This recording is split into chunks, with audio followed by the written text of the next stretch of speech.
Assalamualaikum warahmatullahi wabarakatuh. Selamat pagi Sobat Jiwa.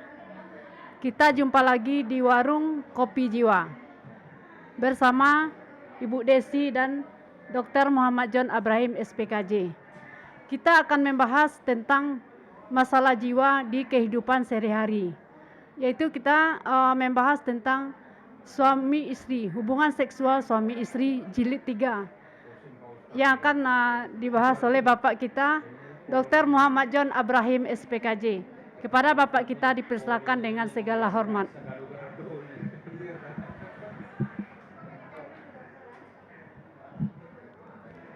Assalamualaikum warahmatullahi wabarakatuh. Alhamdulillahillazi arsala rasulahu bil huda wa dinil haq liyudhhirahu ala dini kulli wa kafa billahi syahida. Dan terima kasih kepada sponsor kita Polijiwa RSUD MZen Painan yang telah mendukung siaran ini sehingga bisa terlaksana. Dan seperti biasa kita selalu sharing di dalam warung kopi ini. Kemudian kopinya kebetulan belum kita buat, ya besok kita buat, termasuk nanti gelasnya kalau ada kita sediakan. Warung Kopi Jiwa ini bertujuan untuk membahas tema-tema yang menarik. Apapun yang Anda inginkan silakan request saja di Facebook atau di Instagram dan mudah-mudahan bermanfaat. Baik, untuk sesi tanya jawab di warung kopi ini silakan bertanya ibu-ibu sekalian ya, bapak-bapaknya enggak ada nih.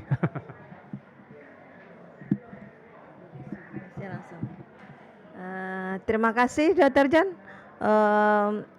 karena masih membahas tentang hubungan suami istri, menggali seksiologi ya Dr. John. Yang ingin saya tanyakan di sini mungkin tentang hebatnya hubungan seksiologi ini, apakah harus ada keperkasaan seorang suami? Apakah ditentukan oleh malu pula saya bicaranya nih Dr. John. Boleh nih Dr. John. Bukan aja. Misalnya oh gitu ya Dr. Misalnya keperkasaan seorang suami itu ditentukan dengan malu atau kekuatannya atau kebesaran. Iya gitu ya, terima kasih Dr. John. Ya malu sensor sedikit Dr. John. Ya, terima kasih kepada Bu Desi. Kita adalah siaran edukasi ya, siaran edukasi dan memang kita sesuai dengan kompetensinya untuk membahas seksologi karena dokter jiwa adalah termasuk di dalam pembahasan seksologi dan juga bahan yang memang kita pelajari waktu kuliah ya. Dan di sini kita memahami bahwa di jiwa ada sex and marital, makanya kita ada Kongres Nasional Sex and Marital kadang-kadang 2 tahun sekali. Yang terakhir itu di Bandung, kemudian di Kota Solo itu kita selalu mengadakan Sex and Marital Kongres Nasional. Kadang-kadang pembicaranya juga kalau yang di Bandung itu beberapa profesor dari Malaysia itu juga beberapa pakarnya. Nah, di sini kita menindaklanjuti pertanyaan Bu Desi tentang bagaimana memuaskan istri, apakah dari performanya, apakah dari dari kekerasan alat kelamin, itu bisa kita bahas. Satu, kita melihat bahwa alat kelamin laki-laki atau disebut juga dengan penis ya, itu memang ada beberapa tingkat kekerasan. Kekerasannya seperti apa? Yaitu melalui 4 tahap. Jadi pada index of hardness of penis atau indeks kekerasan daripada penis itu ada 4. Disederhanakan misalnya yang pertama yang paling rendah adalah seperti sosis. Yang kedua adalah seperti pisang tanpa kulit. Kemudian yang keempat tingkatannya adalah pisang dengan kulitnya. Yang terakhir yang keempat adalah seperti mentimun kekerasannya. Nah, di situ perlu dievaluasi apakah posisi kekerasannya seperti apa? Apakah seperti sosis, pisang tanpa kulit, ataukah seperti pisang dengan kulitnya, ataukah seperti timun? Nah, yang terbaik adalah seperti timun karena cukup keras dan itu memang disebabkan oleh aliran darah di bulbus cavernosum daripada penis itu sangat deras sekali sehingga bisa sekeras mentimun. Tetapi pada yang kekerasannya setingkat pada sosis itu bisa kita pahami bahwa aliran darahnya ke bulbus cavernosum daripada penisnya itu kurang. Nah, itulah yang menyebabkan memang tingkat kekerasannya berbeda, dan disitulah memang juga menentukan daripada kepuasan di dalam hubungan seksual, terutama kepada istri. Karena dengan semakin dia kuat keras, itu akan merangsang daerah-daerah genitalianya, terutama pada daerah klitoris. Nah, klitoris itu memang dia ukurnya kecil. Dia kalau di kadaver itu menempel pada daerah simfisis pubis. Kemudian dia memiliki lengan yang cukup panjang juga. Nah, di daerah gland klitoris ini dia mempersarafi sekitar 8.000 saraf daripada gland klitoris. Tetapi pada gland penis itu hanya 4.000. Jadi memang harus disentuh daerah klitoris ini dengan memang ya kemungkinan dengan ukuran yang lebih keras dan segala macam sehingga bisa terangsang daerah klitoris daripada istri kita. Kemudian kita juga melihat bahwa durasi juga sangat penting. Jadi ketika durasi itu bisa kita perpanjang, itu akan menentukan orgasme ataupun orgasmus pada sang wanita. Jadi walaupun klitorisnya sudah dirangsang segala macam, orgasmusnya mungkin agak ada yang lama, ada yang sebentar, tetapi rata-rata lebih lama daripada orgasmenya pada laki-laki. Jadi bagaimana sang suami bisa mengimbangi daripada orgasme daripada wanita sehingga klitoris yang sedang dirangsang itu dengan durasi yang cukup panjang bisa menimbulkan efek orgasme. Karena menurut penelitian 60% daripada 60 sampai 80% daripada wanita itu tidak pernah merasakan orgasme. Nah, itu bisa menjadi masalah juga di dalam hubungan.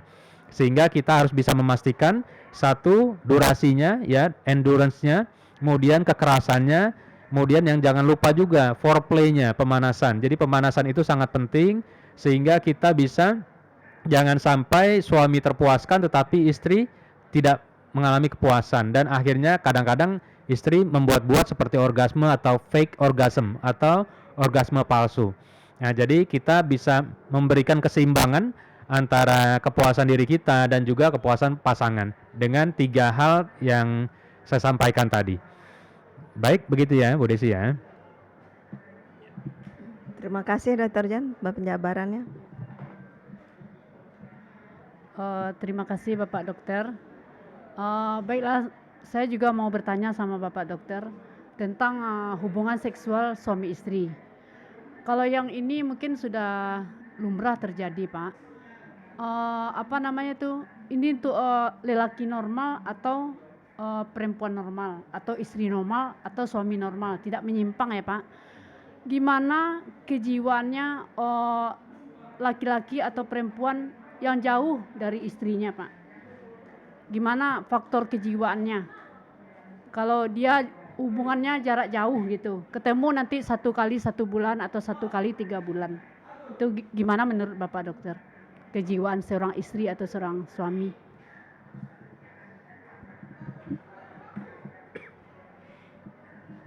Ya, terima kasih Bonel untuk pertanyaannya. Itu disebut juga dengan long distance marriage atau long distance relationship ya. Jadi perkawinan tapi jarak jauh, mungkin ada tugas, yang satu di Kalimantan, yang satu lagi di Afrika, mungkin bisa jadi terjadi seperti itu kan. Nah, ketika itu sangat-sangat jauh, kita melihat bahwa itu menjadi suatu sumber masalah apabila tidak bisa disiasati. Karena secara hukum fitrahnya manusia itu memang harus disalurkan, terutama pada laki-laki. Jadi kalau pada laki-laki jumlah sperma itu per detik ini perlu dicatat adalah diproduksi sebanyak 3.500 kali aja. Kita ini ada 24 jam. 24 jam itu terdiri dari berapa detik itu? 2.400 detik apa berapa? Saya lupa. Coba dihitung pakai kalkulator ya. Jadi patokannya adalah 1 detik 3.500 sperma. Bayangkan itu bagaimana berkumpulnya para tentara sperma itu ya. Dalam per detik 3.500. Betul. Yang kedua, laki-laki itu godaannya banyak dari Instagram, dari Facebook, dari manapun itu godaannya banyak, apalagi yang nampak di mall dan segala macam di jalan. itu akan merangsang daripada testosteronnya. Jadi rangsangan dari HP itu kayak mungkin kita lihat HP itu lebih banyak daripada lihat macam-macam, mungkin, jangan bisa jadi. Nah, ketika nafsu itu bisa meningkat, yaitu melalui visual saja, tanpa harus disentuh pun itu bisa meningkat. Contoh, ketika ada seseorang melihat misalnya video porno, laki-laki ya, ketika melihat video porno, apa yang terjadi? Masuklah data itu melalui matanya, kemudian di otak ada namanya portal, namanya hipotalamus. Nah, hipotalamus itu sebagai portal, dia akan menyikapi data pornografi ini mau dikemanakan, lalu dia kirim kepada testosteron. Nah, testosteron ini nanti akan menyalurkan lagi kepada daerah serotonin, dan serotonin akan menyambungkan ke daerah dopamin. Dan dopamin itu adalah tersangka daripada sexual drive atau nafsu seksual. Dan ketika itu maka dibanjirilah daerah prefrontal cortex otak kita, terutama daerah nucleus accumbens dan juga ventral tegmented area. Nah, ketika itu tumpul, daerah prefrontal cortex kita tahu sebagai budi luhur, sebagai judgment. Nah, ketika itu tumpul, dia akhirnya menjadi buta. Jadi ketika ada rangsangan, ya udah, dia harus menyalurkannya. Nah, sebegitu dahsyatnya dan sebegitu hebatnya dari mata saja. Tetapi bisa juga dari taktil atau sentuhan. Tapi ini ya siapa yang menyentuh? Orang ini jauh, yang satu di Afrika, yang satu di Kalimantan. Itu siapa yang menyentuh? Nah, kalau dari taktil atau sentuhan itu bisa terjadi itu melalui jaras yang disebut juga sakrum 2, 3 dan 4. Jadi dia tidak ke hipotalamus, ke daerah susuran saraf pusat, tetapi melalui daerah persarafan sakrum. Jadi ketika sakrum kemudian langsung direspon umpan balik dan harus disalurkan. Dan ketika kita melihat bahwa keinginan sudah menggebu-gebu, kemudian jumlah sperma per detik diproduksi 3.500, itu seperti gunung yang mau meletus. Jadi mau gunung Semeru dan gunung apa itu kalah dahsyat. Ini lebih dahsyat lagi. Makanya disebut juga wala taqrabu zina. Janganlah mendekati zina. Kenapa? Mendekati aja nggak boleh. Iya, apalagi kita melakukannya. Jadi misalnya kita lihat orang udah pakai baju, itu langsung berespon di otak kita. Apalagi kita dekati, jadilah seperti Nabi Yusuf. Nabi Yusuf aja digoda oleh Siti Zulaikha ya. Siti Zulaikha itu kalau Allah tidak menurunkan gambaran dari bapaknya, si bapak Ayub, Nabi Ayub, itu mungkin Nabi Yusuf jadilah. Itu di Al-Quran disebutkan ketika diberikan gambaran Ayub. Nah, sekarang kita melihat bahwa ya kita ini penuh dengan cobaan, penuh dengan tantangan di kehidupan modern ini. Berarti pandai-pandai kita nih untuk menjaga. Karena nanti kan faktornya ya enak-enak saja sih kalau kita ikuti nafsu ini, kita ikuti enak-enak saja. Tetapi kan kita berpikir bagaimana anak terbengkalai dan segala macam, itu jadi masalah. Kalau kita single-single saja mungkin pikiran seliar-liar apapun ya silakan saja. Tetapi ketika kita mengorbankan anak dan segala macam, itu terlalu mahal untuk kita bayar. Dan yang kemudian juga kita mengetahui bahwa tadi pertanyaannya apa ya, lupa. Jadi bukan apa? Long distance. Ya, oke. Nah, ketika long distance relationship itu secara kejiwaan berarti ketika kita menahan itu kita tidak bisa konsentrasi, tidak bisa bekerja dan segala macam, itu harus disalurkan. Kalau yang punya nyali mungkin disalurkanlah kepada yang bisa dia salurkan gitu kan. Iya, yang kalau tidak bisa punya nyali mungkin dia menyalurkannya di kamar mandi dengan melakukan masturbasi ataupun onani. Nah, itu juga menyebabkan gangguan mental juga. Nah, begitu juga kepada istri. Istri juga mengalami juga gejolak dengan adanya hormon estrogennya. Dia mengalami gejolak dan segala macam, juga tidak tersalurkan. Mungkin tidak seheboh laki-laki, tetapi itu akan perlu dia salurkan. Kemana ini saya menyalurkan? Ya Tuhan, sampai bertanya saya salurkan kemana Tuhan? Nah, kalau nggak ada jawaban juga ya udah, berarti mungkin dia akan terinspirasi melakukan masturbasi ataupun onani sehingga mendapatkan kesenangan secara pribadi dengan merangsang diri sendiri.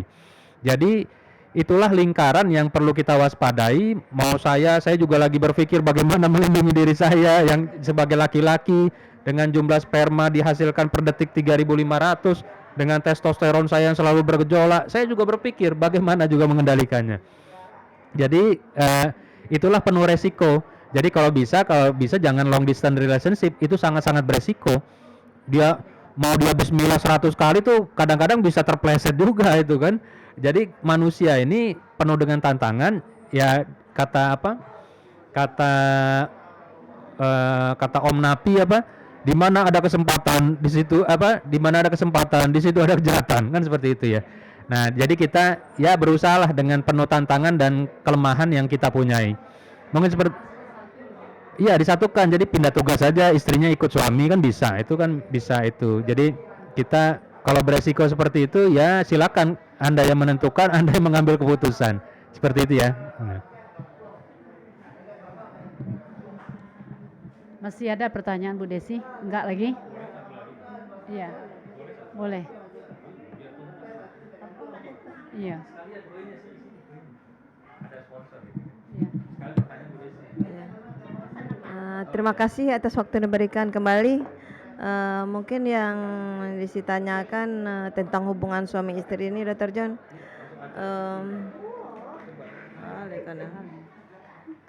Nggak ada pertanyaan lagi, Pak. Ya. Ya. Nggak ada pertanyaan lagi. Kue udah datang. Iya. Iya. Iya. Boleh Bu Desi kalau masih ada.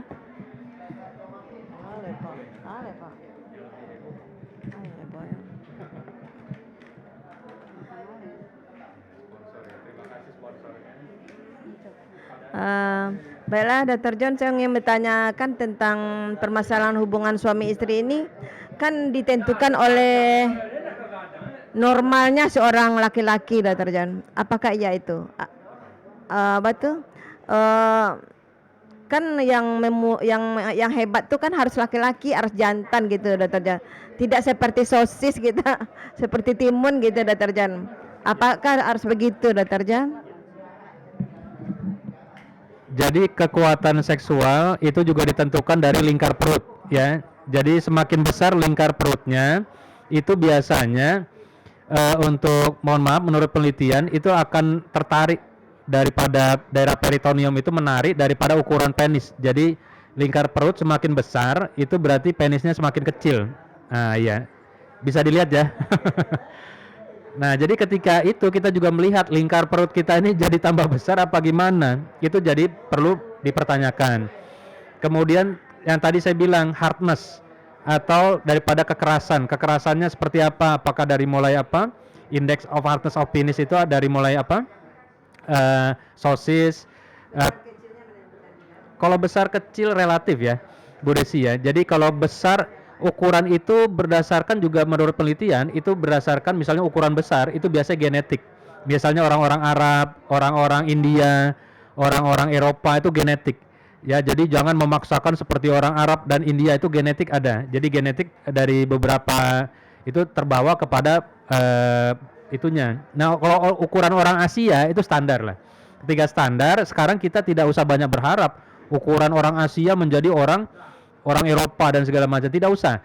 Tetapi secara anatomis itu ada disebut juga namanya G-spot. G-spot itu sebetulnya G itu adalah nama penemunya. Saya lupa, orang Jerman, Goldenberg atau siapa itu.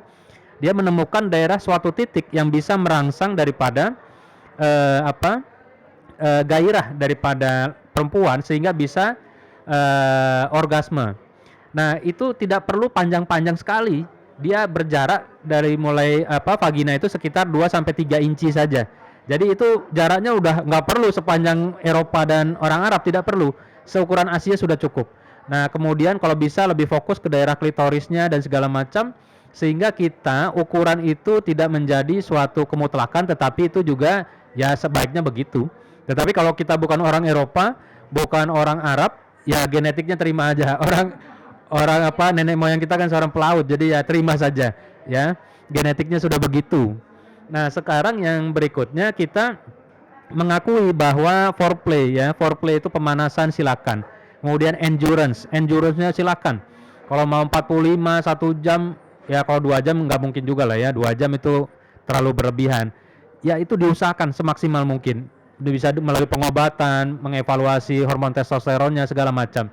Jadi itu adalah kebahagiaan kepada kebahagiaan suami dan istri sehingga semakin bahagia, wajahnya berseri-seri ya kan. Orang yang melakukan itu kan bisa dilihat ya, wajahnya berseri-seri, Kalau lagi itu wah berarti jangan-jangan belum disalurkan kan seperti itu. Nah, ini adalah obat ketika melakukan hubungan seksual keluarlah hormon oksitosin, hormon kebahagiaan, prolaktin keluar juga, keluarlah hormon endorfin. Sehingga hormon-hormon kebahagiaan itu keluar, itu bisa juga meningkatkan daya tahan tubuh kita dari penyakit dan segala macam. Dan jadi lakukanlah sesering mungkin, lakukanlah selama mungkin, lakukanlah semaksimal mungkin sehingga kita bisa memberikan kebaikan bagi diri kita dan juga pasangan kita. Karena ini udah dapat sponsor, kita terima kasih kepada sponsornya ya untuk Warung Kopi Jiwa. Dan mungkin kita tutup. Wabillahi taufik wal hidayah. Wassalamualaikum warahmatullahi wabarakatuh. Oh udah ya. Ya udah saya matiin aja. Dapat.